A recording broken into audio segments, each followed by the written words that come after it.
Sa Opol, Misamis Oriental, naaresto ng PNP ang dalawa nilang kabaro at apat na iba pa habang naghahakot ng 290,000 pesos na halaga ng mineral ores. Ang anim ay sakay ng isang Isuzu L300 van nang masita ng pulis sa checkpoint sa Barangay Limunda, Opol noong Lunes ng gabi.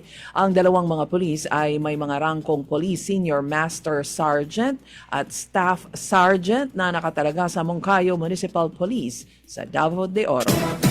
Sa Davao City, inaanyayahan ng Philippine Health Insurance Corporation o PhilHealth 11 ang mga miyembro nito na magpa-enroll sa Yaman ng Kalusugan Program o YAKAP sa Biyernes, Labor Day. Inilunsad ng PhilHealth ang mall-based YAKAP clinics bilang bahagi naman ng simultaneous nationwide activities na tinawag na PhilHealth YAKAP para sa mga manggagawa, YAKAP sa Pamilyang Pilipino, isang comprehensive medical services ng ahensya.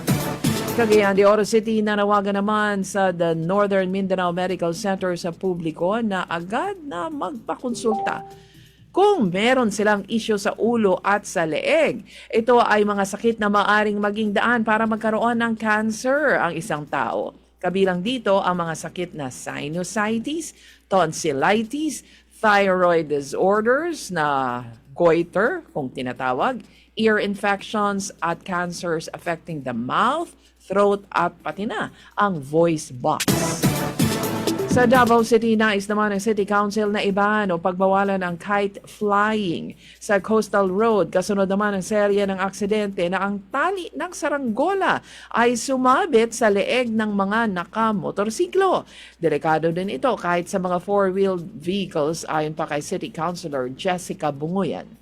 2 kaso ng pagkakasabit ng kite string sa leeg ng mga nakamotor sa Coastal Road ang naitala sa nakalipas na 2 linggo.